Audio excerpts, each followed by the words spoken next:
নমস্কার, Ramakrishna TV YouTube চ্যানেলের পক্ষ থেকে সকল মা, বাবা, দাদু, দিদা, ঠাকুমা, ঠাকুরদাদাদের জানাই অনেক অনেক ভালোবাসা, প্রীতি ও আন্তরিক শুভেচ্ছা।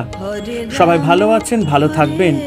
আমি আবারও চলে এসেছি শ্রী শ্রী রামকৃষ্ণ মিশনের স্বামী নিত্যাত্মানন্দজির লেখা শ্রী শ্রী দেবী ও তিথি রূপে একাদশী সম্বন্ধে আলোচনা করতে। আজকে পুত্রদা একাদশী, তাই সকল পরিবারের সদস্যদের জানাই পুত্রদা একাদশী প্রীতি ও আন্তরিক শুভেচ্ছা। এবং আজকে আমি আলোচনা করব পুত্রদা একাদশী মাহাত্ম্য সম্পর্কে। পৌষ মাসের শুক্লপক্ষের একাদশী তিথিকে পুত্রদা একাদশী তিথি বলা হয়।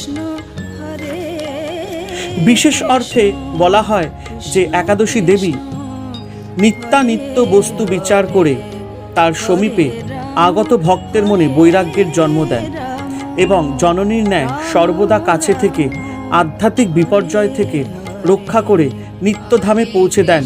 তিনিই হলেন শ্রী শ্রী পুত্রদা একাদশী দেবী, মতান্তরে বৈকুণ্ঠ প্রমুখ একাদশী দেবী। পৌরাণিক আখ্যান থেকে জানা যায়, সুদূর অতীতের কোনো এক সময় ভদ্রাবতী রাজ্যের রাজা সুকেতুমান এবং রানী চম্পা মানে মতান্তরে সব্যা ধার্মিক প্রকৃতির ছিলেন।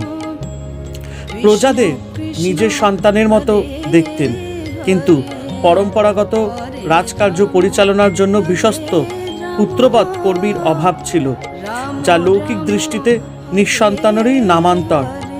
রাজ দম্পতি অনিশ্চিত ভবিষ্যতের কথা চিন্তা করে এবং অনেক কষ্ট ত্যাগ স্বীকার করে রাজ্যান্তরে গিয়ে বিশ্বদেব মুনিবরের শ্রীচরণে বিনয় ও ভক্তি সহকারে সাষ্টাঙ্গ প্রণামপূর্বক তার আশীর্বাদ প্রার্থনা করেন।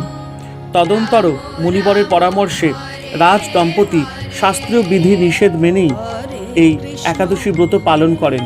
এতে রাজা ও রানীর মনস্কামনা পূর্ণ হয় এবং যথাসময় তারা দেহত্যাগ করে অমৃতলোকে গমন করেন। ভগবান শ্রীকৃষ্ণ পাণ্ডবদের বলেছেন যে এই একাদশী ব্রত পালন করলে মানুষের আধ্যাত্মিক কামনা পূর্ণ হয় এবং ভগবান শ্রীহরি ওই সাধকের সহায়ক হন। না তো পরতরা কাচিৎ ত্রৈলোক্য সচরাচরে বিদ্যাবন্তাং যশস্বন্তাং করোতি চ নরং হরি। হরে কৃষ্ণ কৃষ্ণ কৃষ্ণ হরে হরে, হরে রাম রাম রাম হরে হরে। জয় শিব শম্ভু, জয় দেবী দুর্গা দুর্গাতি নাশিনী, জয় মা কালী।